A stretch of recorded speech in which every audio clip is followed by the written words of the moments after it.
So yeah, welcome everyone to this meeting, to the municipal elections organizing meeting that we're having this August. We're kind of doing a kind of organically created series after having a few of these meetings more regionally in BC and in Ontario. And so we thought we'd have another one of these meetings where we invite folks from both provinces as well as anyone else who's doing any sort of municipal organizing work around the elections coming up in the fall. So yes, welcome to this meeting. I'm very happy to have you on this lovely summer evening in August. So just as we start, I invite everyone to kind of introduce themselves. As I see some of you are starting to already. So I suggest you put your name, your pronoun, your location, and any sort of like organization or climate hub you might be involved with. But if you're not, that's also okay. So take a second and do that if you'd like to. And then I also would like to just do a quick land acknowledgement for where I am. And then I'd love for during that time for you all, depending on where you are, to reflect upon the land that you occupy and the land that we're all occupying on Turtle Island today, assuming you're on this continent, I suppose. But yeah, so I'm calling in from Chibuktuk in Mi'kmaq. So I'm on the unceded and unsurrendered territory of the Mi'kmaq people here on the east coast of Canada. It's also known as Halifax in Nova Scotia. I also almost said Halifax, Ontario, Halifax, Nova Scotia. But yes, so it's governed by the Peace and Friendship Treaties. So I don't know necessarily what the treaties that are on your lands, but I encourage everyone to kind of understand and learn about the treaties that govern your lands and how you can be a good treaty person, as we are in Mi'kmaq here. So that is my land acknowledgement. But yes, again, I encourage everyone to kind of take a second and reflect upon your own land acknowledgement, depending on where you are calling in from today. And without further ado, I'd like to introduce to everyone our lovely 4 panelists here today. So I'll just do it in order of what looks like my screen, at least. So we'll start with Steve. So Steve Bentley is working for the Calgary Climate Hub and engages with Calgary communities and the City Council to take meaningful action on climate, and also with Climate Reality Project Canada as a regional organizer for Alberta. He is the host of A Climate of Change, the Hub's monthly online broadcast, which interviews thought leaders from across Canada about these wildly unprecedented times and what it all means for addressing the climate crisis in Alberta. The Climate Lens show actually began to be broadcasted in June of 2022. So you can find that, I believe, on all streaming platforms at the moment. And then next up, we've got Rob. So Robert here is the co-chair of the Calgary Climate Hub. Rob got involved with the Calgary Climate Hub in early 2020 to help work on a campaign aimed at achieving electricity decarbonization from Calgary's municipal utility. Since then, he has worked on various campaigns and built organizational relationships with members of council. With a background in electrical engineering, he's passionate about electricity and the energy transition and hopes to accelerate climate action in Calgary as much as possible through relationships with decision makers. Next up on my screen is Joan. So she is also the lovely co-chair of the Calgary Climate Hub. So Joan got involved in climate action in the fall of 2019. For somewhat selfish reasons, the top 5 climate actions are also the top 5 ways to prevent dementia. Before essentially retiring to work on climate full-time, she was a freelance writer focusing on the intersection of the environmental and human history for clients in parks and museums. And then finally, we have Angela, who is the director of the Calgary Climate Hub. Prior to joining the hub, Angela ran for Calgary City Council in 2021, which is convenient because that is what we were talking about today. And she was the fund developer and marketing manager for the Confederation Park 55 and Activity Center.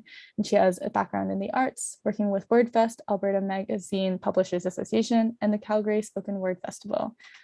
Her areas of focus are strengthening community connections, both online and in person, and multi-channel content creation. So welcoming to our 4 panelists. Thank you. I'm Thanks. just going to quickly, try to spotlight all of your videos, actually. I realized it was just for me and not everyone spotlighted. So want to make sure that everyone has that. Hoping you can all see that now. Wonderful. Okay, so here we have amazing members of the Calgary Climate Hub, and we're gonna talk a little bit together and start this conversation about their amazing progress and successes of their Calgary municipal elections in 2021. So I'm just gonna put out some questions, and you folks can kind of take it away however you wish to do that. So the first question is, can you tell us a little bit about the process of organizing around the Calgary municipal elections last year? What actions did you take, and what was the general timeline? So I'm happy to respond to that, because it was, this was a great opportunity to go back and look through what we actually did, and holy cow, no wonder I was tired. So I wouldn't say that everybody would have to do all of this, but I've put a link in the chat, and Hope can share it when she shares the recording as well, just to some of our election resources. And we had done some work with provincial election before I got involved with the hub. And so we use a software program called Nation Builder, and that provides tags to people. And so we had a list of people that had been tagged as having been involved in our election node previously.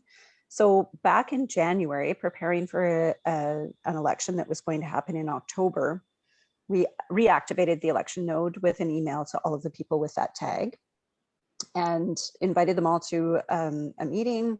And out of that meeting, and like really just last minute, somebody asked if they could bring a friend, and that friend turned out to be Adrita Huck, who became our chair of our election node, and she was amazing. So that was really fortuitous. She's an engineer and a project planner, and she created this amazing project plan. It was all graphically done and had timelines and deliverables and everything. And over time, we sort of deviated a bit from that plan, but it was great to have that kind of organization. So one of the first things that we did was to start with the lawn signs and designing the lawn signs. And we had used, and some people may be familiar with them, we'd had signs that said, "I vote for climate action."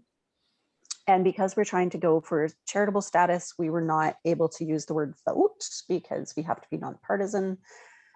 So we had to come up with a different slogan, and I was inspired by a group in Ireland that had done an election campaign about faster and fairer climate action. So we used fast and fair climate action for our signs, and just had the tagline, "Talk to me about your climate plan." So it was kind of clear that it was an election sign without actually using the word vote. An early iteration. That was the first one. And normally in Calgary, I have the new one behind me all the time, and I don't have it. But if you click on the link that's in the chat, you'll be able to see what we came up with. In March, we created a What to Ask Your Candidates conversation guide, and we started working with another organization called the Calgary Alliance for the Common Good, which is an organization of organizations. And they work with faith groups and unions and advocate collectively for change. So we worked with them on strategizing around the election. And we also invited other groups to participate in creating a climate questionnaire to send out to candidates. And that was really great because we got lots of buy-in from different groups. We had the Calgary Women's Center. We had a group called Fair Calgary Community Voices, which is a low-income a group of people with low incomes and disabilities that advocate for transit, and a few other groups as well. So that was good. And then we also used the National Climate League standings to start creating some social media graphics, just to kind of show where Calgary was in relation to some of the other cities in Canada. So the timing for that was good. And in April, we started having what were called Coffee with a Candidate sessions. We started doing the planning for that, and we did some training of volunteers, and those were just smaller meetings with the Alliance, and we would invite the candidate to come and really just have a conversation around what we wanted, why climate was important to us, and why we wanted it to be an election issue. So we started working on those through April, May, and June.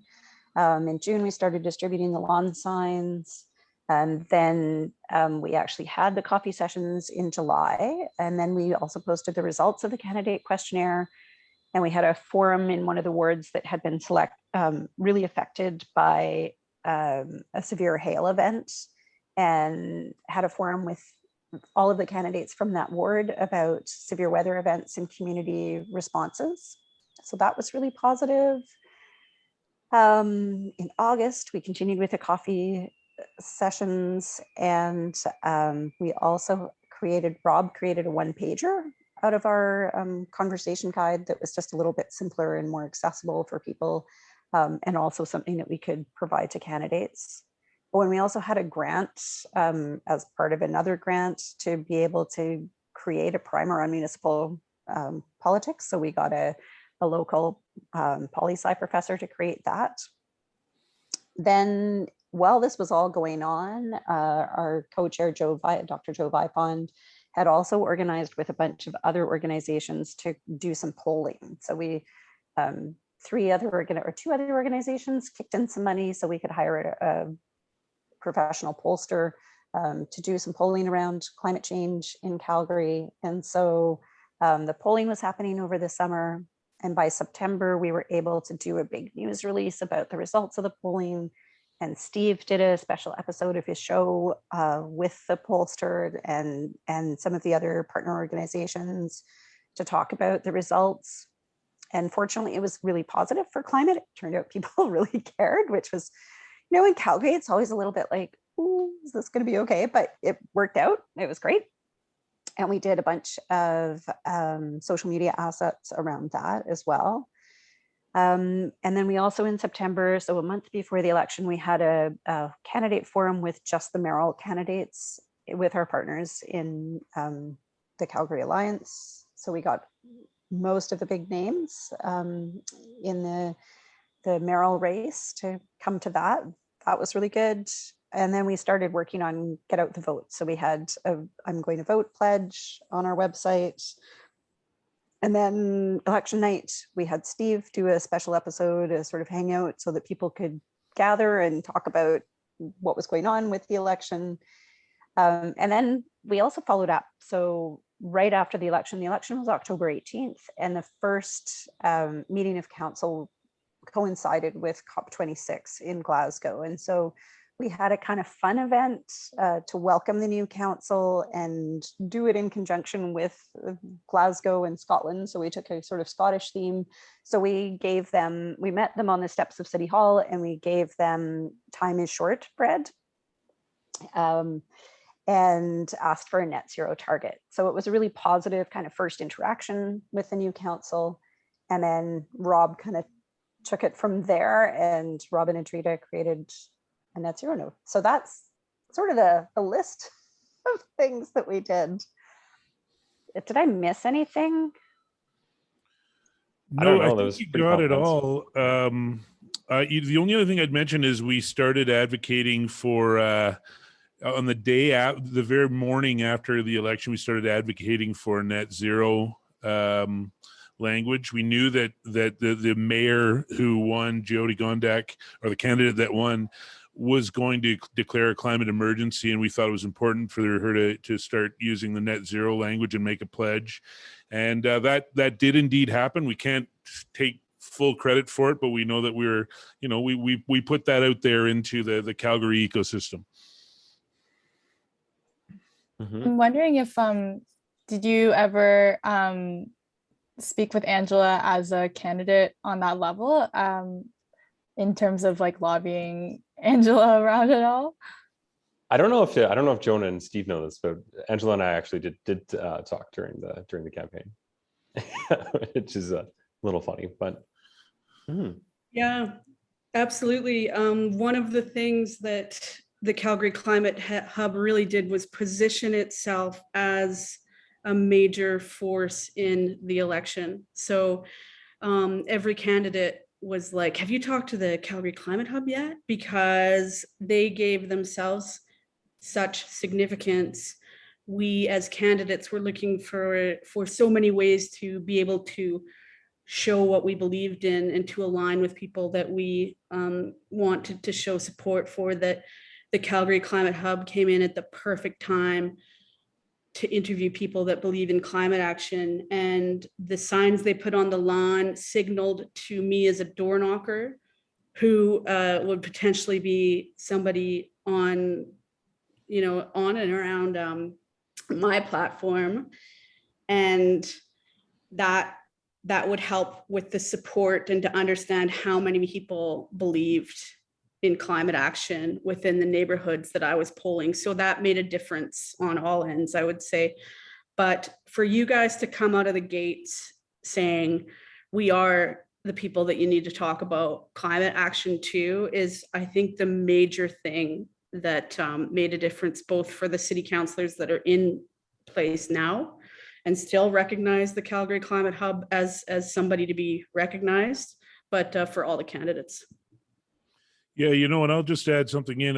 There's at least one candidate that sitting councillor that I feel like we've genuinely influenced, and my perception of this particular councillor, I didn't think, I thought this was going to be somebody that may not be with us on climate, and time and time again we're seeing that, now I might have been wrong about that candidate, but in my heart I feel like we have influenced that person to vote the right way now on climate.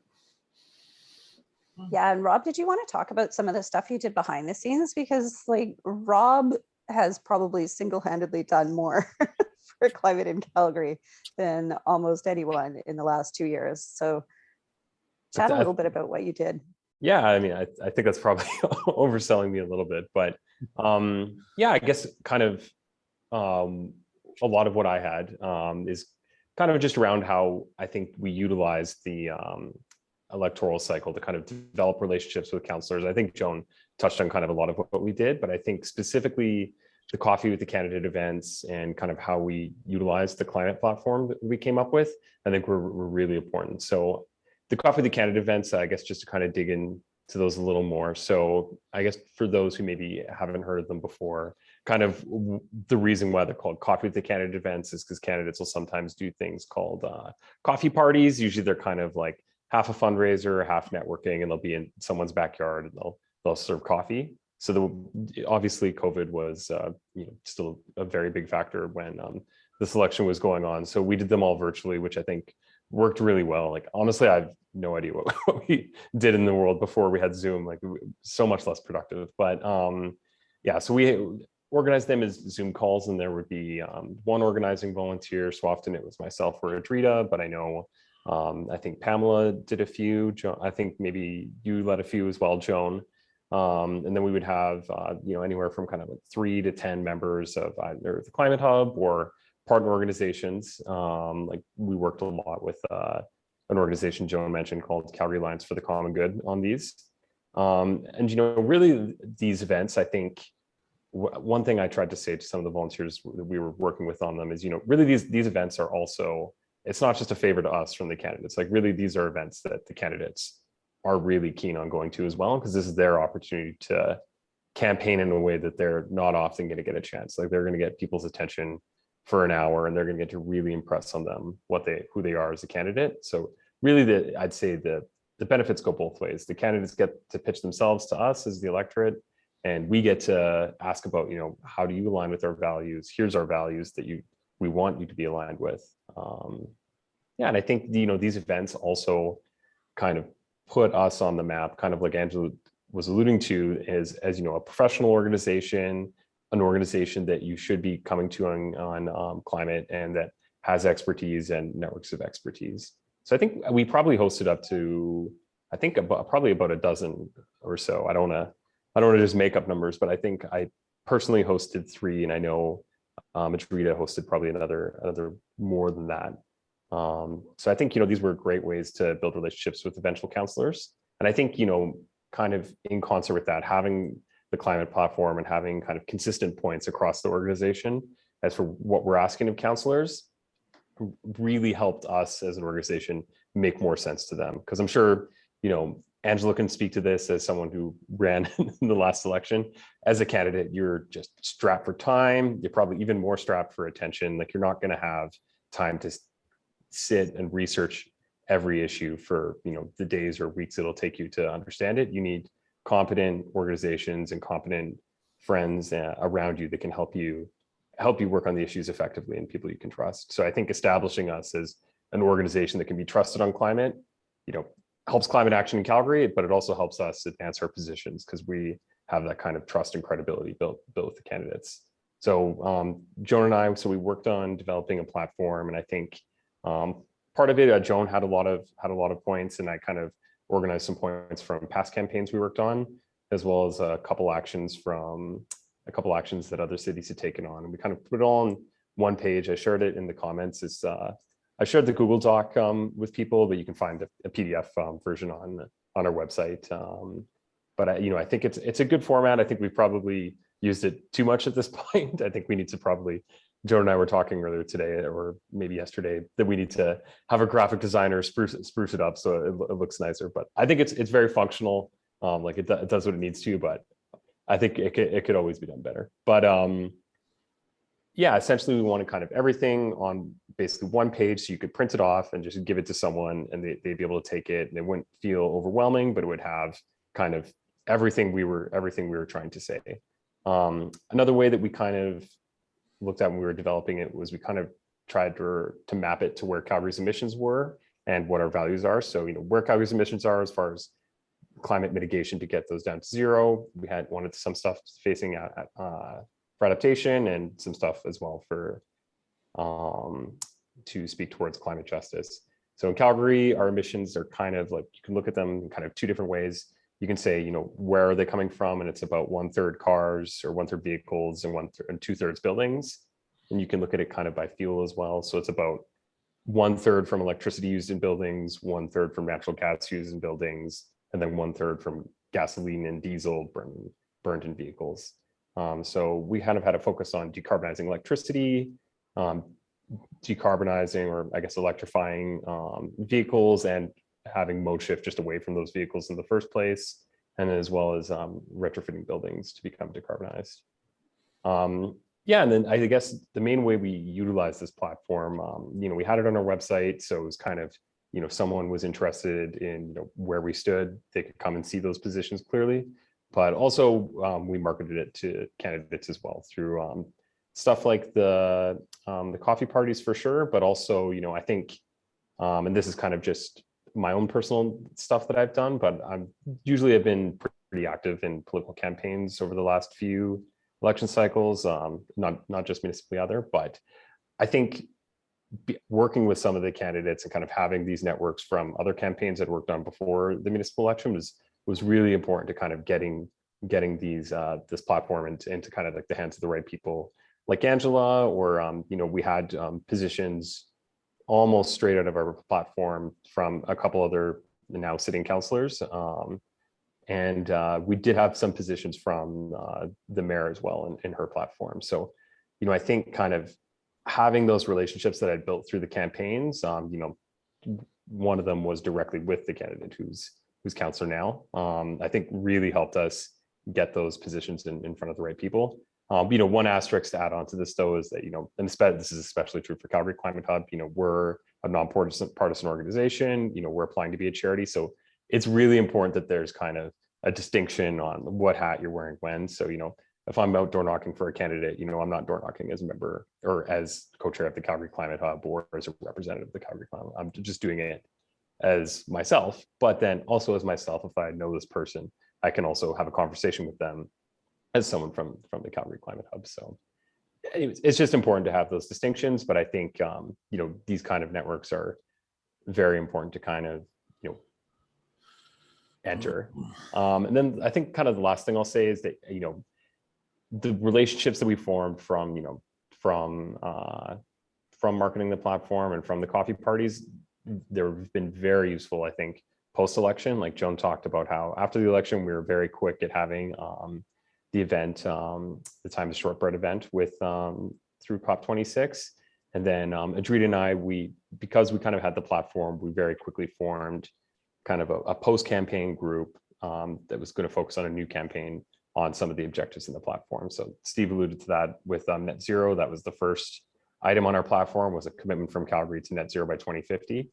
And we very quickly got that win. I don't, again, like Steve said, like, I don't want to pretend it was just us pulling the strings that got that net zero commitment. But, I think us kind of putting in this work through the coffee parties, getting the positions in front of councillors and then having them come in with those positions elected, it just made it very easy for them to say, yeah, this makes sense.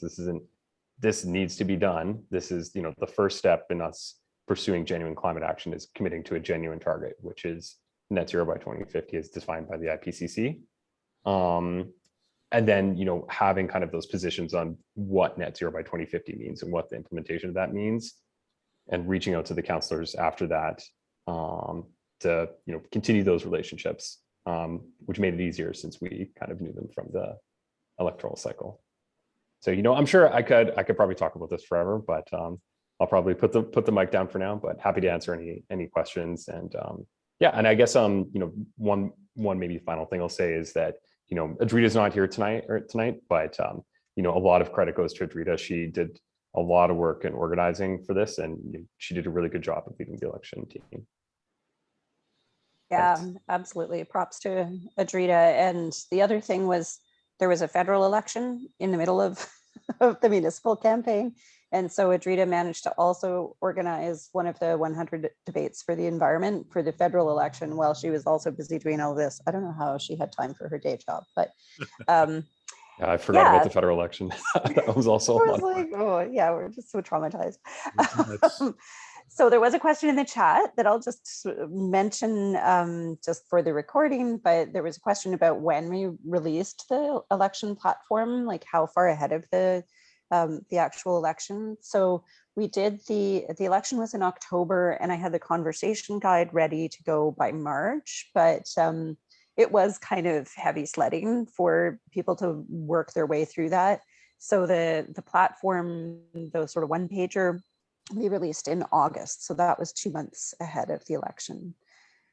And then something else that I'll just touch on before we go to questions, I guess, is the one nice thing about working with the Alliance. They're part of the Industrial Areas Foundation, which is a national organization. And so there should be chapters in most other cities. But they have they represent 32,000 people, and they have a good process for figuring out what issues they're going to work on. And so when we did our Coffee with a Candidate session with them, we were talking about climate, but we were also talking about mental health and poverty. And there was another thing, which I can't remember, but there were things that were fairly easy to tie to climate because climate affects so many different areas.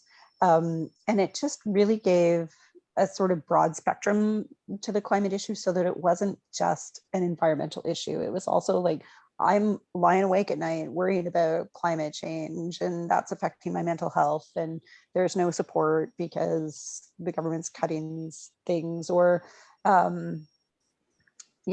or poverty, and experiencing energy poverty, and so we need supports for some of those things. So it was nice. It was a good way to be able to tie in some of the other issues. Amazing. Thank you so much.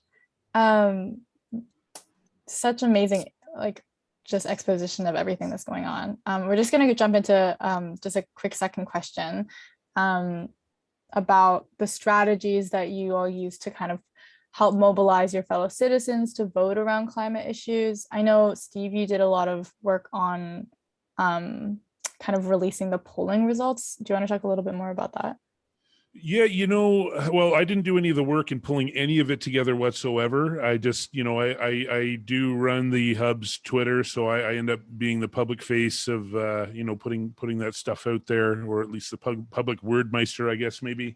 And this was the whole time that we were doing election stuff, there was this polling thing I was dimly aware of, and I never got it. I didn't understand why we were doing it. Nobody was really taking charge of it other than our co-chair, Joe Vipon. Dr. Joe Vipon saw the importance of it and got the ball rolling with other organizations. And maybe there's folks in the hub that were doing things on it as well. But for me, I was just like, I don't even really get it. And then I saw the results and I was like, okay, I get it. I now have a tool. I have something that I can go to people with, because keep in mind, this is Calgary. This is, for quite a long time, it's heresy to talk about anything but oil and gas. To talk climate, have been nearly a villain for a long time now. A lot of things have changed over the last few years, but the results that we were getting, in my mind, that was forming a narrative that says that now, whatever we used to think in 2021, the narrative that was forming is that Calgarians know a transition is coming, number one. Two, don't want to get left behind. And three, think we should be leaders on it. And, there's a lot of reasons for that. This has been the energy capital of Canada for a long time. The transition is very much quite a lot about energy. And there's a lot of reasons why it makes sense. And with all of our schools that we have here, and, there's just a lot of good reasons why we should do that. But the key is that Calgarians have sort of figured that out. Now, that's if you ask them the right questions. And this was the poll. That's one of the key things about polling, is asking people the right questions. And so, another piece of that poll was that it was ward specific. So, we had big picture, this is what Calgary is doing, but also here's what Ward 6 thinks. And so we were able to invite councillors and candidates to go and see exactly what folks that are directly going to be voting or not voting for them want on this file.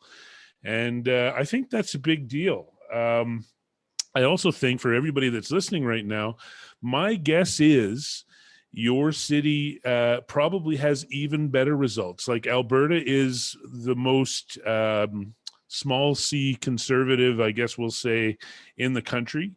And Calgary has, there's still a lot of people that feel very very loyal to oil and gas over any other way of doing things. And my guess is that you're going to get even better results than us. And that's something that those results are things that I wield in my conversations with the city and fellow Calgarians all the time. Hey, listen, this is what Calgarians want. A strong majority of Calgarians want this. So I think it's a critical thing. And I don't think, I think it really helped us sort of keep climate, keep talking about it, because we're just reporting back to you what Calgarians are saying they want. And then, of course, when we did have the Climate of Change interview show, I was able to bring on the pollster himself, as well as one of our great city councilors, Drew Farrell, that was finishing up then. And so we had a chance to break it all down for folks. And also, in advance, we were able to reach out to all the candidates and say, hey, we're doing a show on this polling. Why don't you come and check us out? And we know from our Nation Builders site that a number of candidates tuned in and watched the show. And that's us moving the ball here. And it's not, I would say that not everybody has an existing show in place like the Calgary Climate Hub does with our show.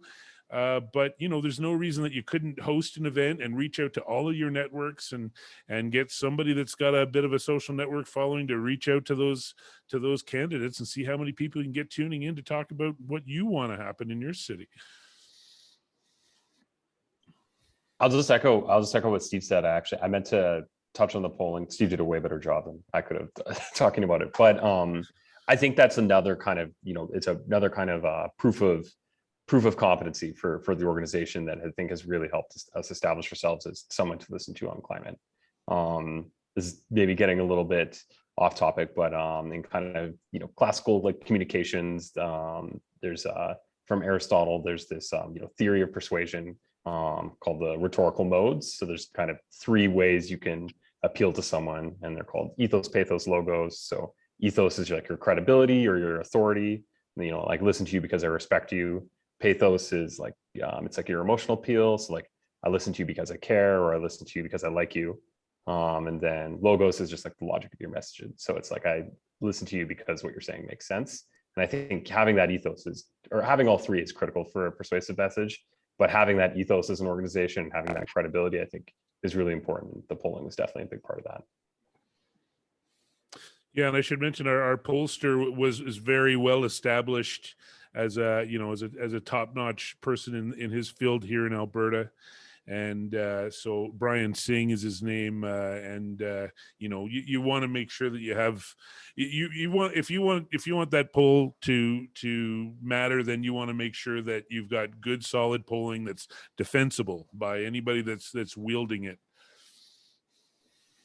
Yeah, and then we also created social media assets from some of the polling results, so it was easy to share, because it's a bit hard to share a whole, I mean, we did have the whole report, and actually during the federal election, we mailed a copy of that report to all of the candidates in Calgary. So maybe not every single one of them, some of them we couldn't find their addresses, but as many as we could. So that was really helpful to have as well. But both the sort of smaller snippets and access to the whole report. And it was really interesting how many of the candidates came to Steve's show about the polling to find out, like, what did it say? So that was really good. And depending on the kind of candidate, I think like different things are going to speak to different people. But I'm not sure if I'm supposed to like name names or not on the show, but I think like Councillor Meehan, for example, on Ward 3, I think she was really like, I think she's someone who I think climate action is something she supports. But I think, her background is as a master of public policy. And I think that I think she said since that like the polling was a big impact on her being able to lean into the issue and having the comfort, and I guess for those who don't know, her ward is a more suburban ward with lots of, new neighborhoods and kind of out kind of more in the city. So I think having the confidence that she's, not putting her neck out too far or farther than politically dangerous, I think that really helped her be able to lean on the issue. The other thing, like, I know polling costs a lot of money, but the other thing that Calgary does is annually they do a state of the city report, and they poll on a variety of issues. Like the city itself polls on a variety of issues. So if you can't afford to do a poll yourself, see if there's anything that's kind of climate adjacent in anything that your city might be doing or your municipality might be doing, or even like provincial polls or national polls that have a breakdown, and just kind of pull some numbers from there if you can't afford to do your own polling. There are lots of places that would have similar kinds of information. Amazing. Thank you so much for this. We have technically one more question, but we also only have about 15 minutes, and I want to make sure that I know people have been active in the chat and have been asking questions, which have been being answered, which is great. So why don't we, but I just want to give a chance for people to kind of ask more open-ended questions maybe. So we'll kind of, we'll open up the floor then to anyone who wants to ask a question. You can just raise your hand in the Zoom, and we'll let you have the floor. But if no one has questions, then we'll move on with the last question. So.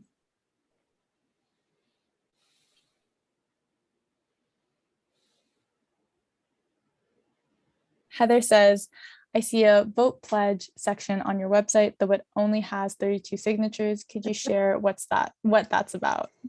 Yeah, so that was the Get Out the Vote. And the idea behind that was really we wanted to have, it was more of an alliance kind of initiative. So they wanted to have actual cards at the back of churches and things that people could sign. And just because in social marketing, which is kind of my background as well. If you can get somebody to put in writing that they commit to something, and then they're far more likely to do it, even if it's like something small. So so we did a signature page on our website to, you know, pledge to vote, and we'll send you a reminder on election day. And we didn't do a whole lot of promotion of it, so we only got to 32 signatures. And I think also a lot of people had already come to a bunch of things and had already, you know, knew they were going to vote and didn't really need the reminder. But it could be a good way. It's, for one thing, it's a great way of building your mailing list. If you have some kind of a pledge or a signature drive, and then you can send out the reminder on election day, and it's pretty easy to do an online kind of petition. So yeah, so that's what that was about. And You know, I I don't can, know if like the back of the church thing, I don't think really worked out because it was kind of COVID-y, and I don't think there were a lot of people doing in-person stuff. I was just going to say as well, you know, I think in outside the election, I think we've had success with other kind of petitions or like similar-ish kind of things to the vote pledge. The campaign I worked on or volunteered on just before the election aimed at kind of getting Calgary's municipal utility and max to commit to net zero.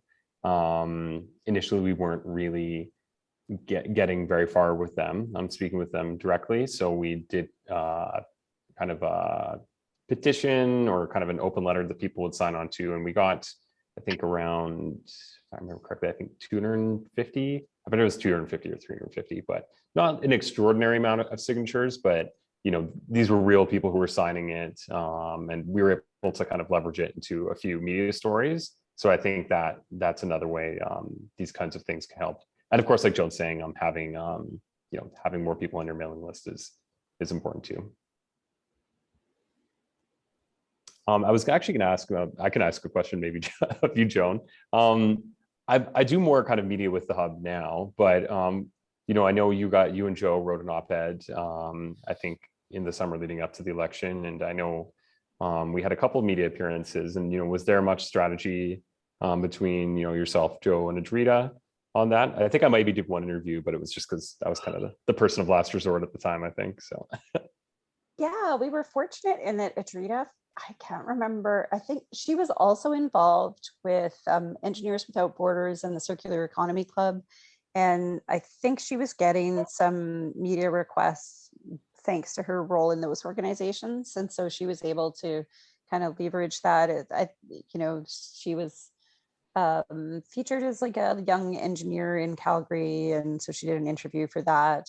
And then we did the op-ed, and that was planned for sure. And we were, I mean, not really fortunate, but we had a heat wave as well that summer. And so there was a lot of concern around climate. So we wrote an op-ed around the heat wave.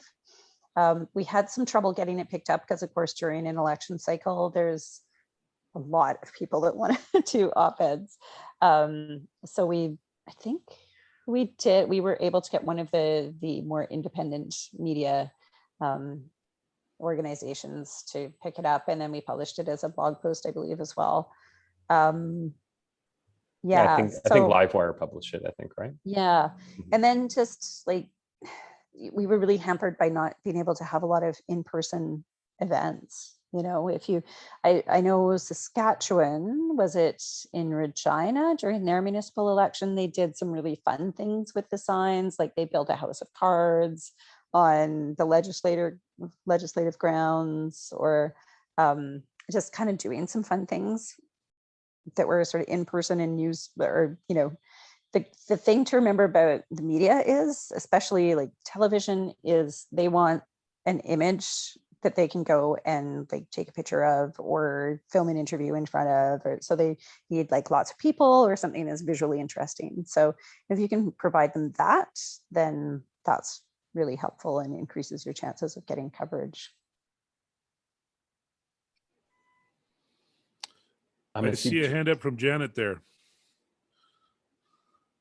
Yeah, I have a few questions. The first is, You did mention the National Climate League listings or standings.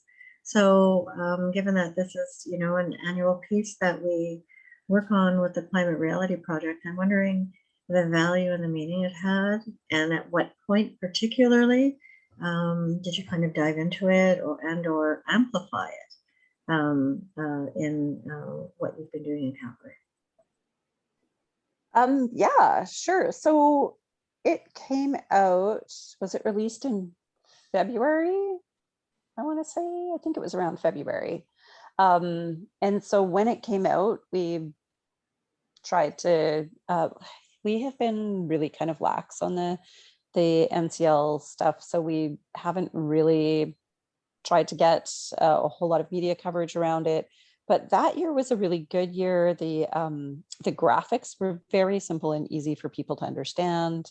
And it was about things that people kind of cared about, like the tree canopy and the walkability score. And so just kind of creating social media graphics around those. And they were really useful before we had any of our own information.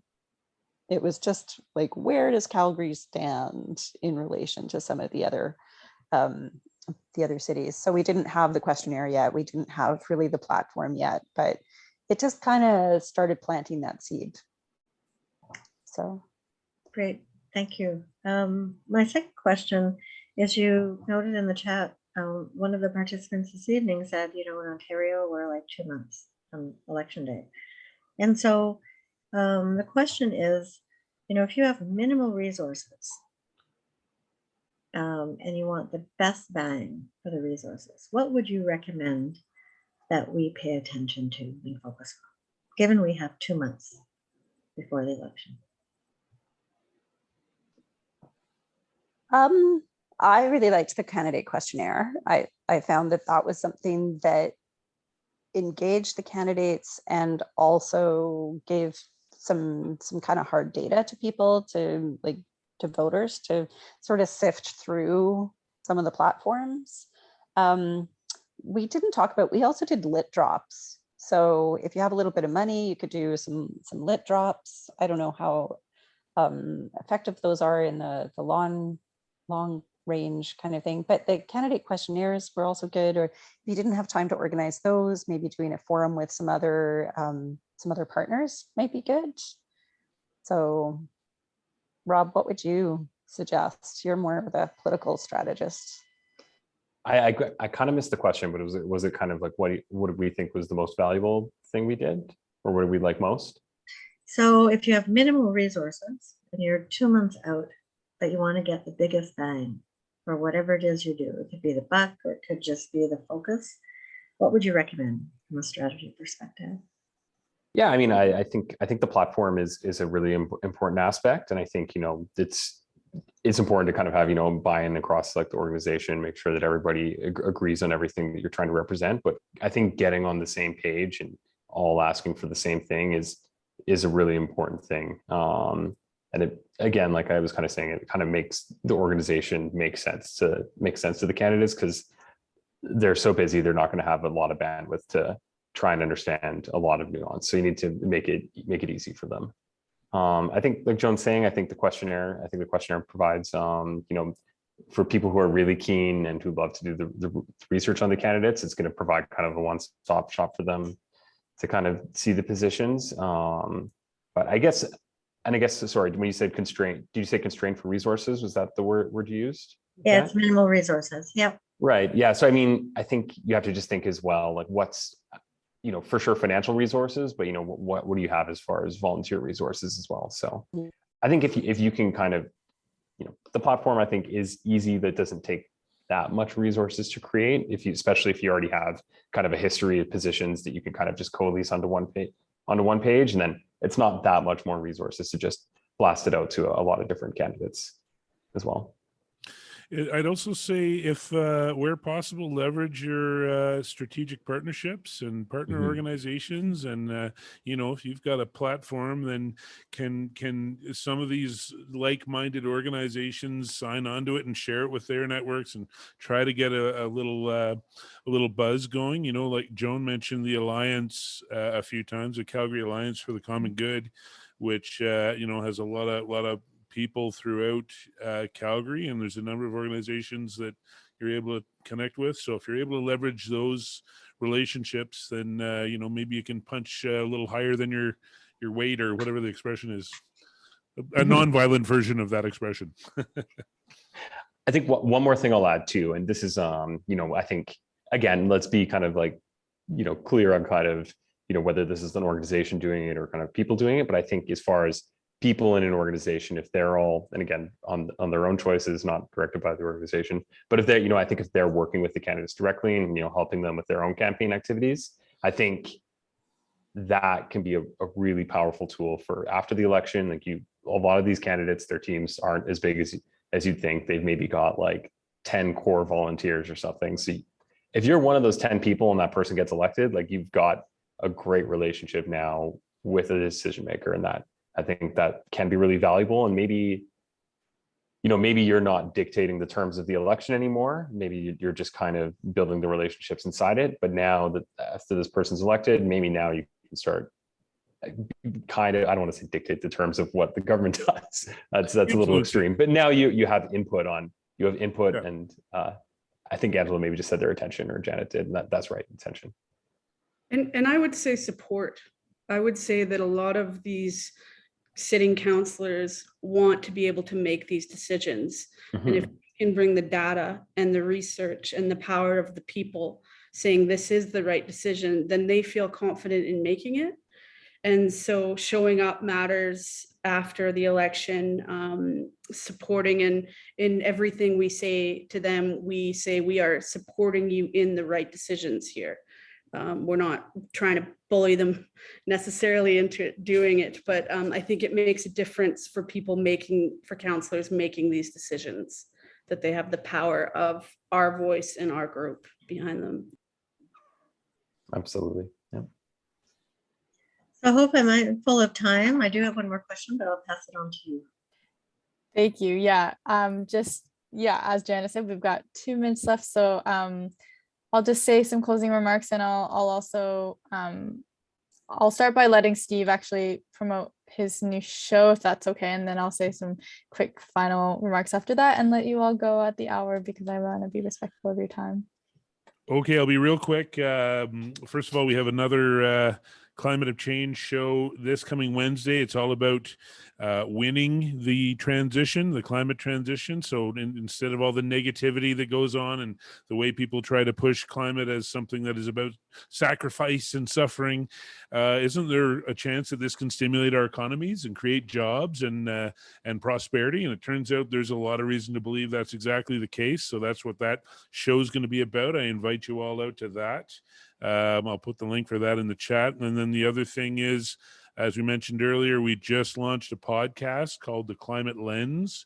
And our first show is live. I only have the Spotify link up there right now because Apple takes a little bit longer, but by all means, check it out, and please subscribe and share and pass it around to everybody. And that's all I got to say about that, other than thanks for having us on. It was pretty cool to hang out and talk about this with my fellow Calgary Climate Hub champions. Amazing. Yeah, well, couldn't have said it better myself. Thank you all for joining us tonight. Thank you for wherever you are in the country and different time zones and whatnot.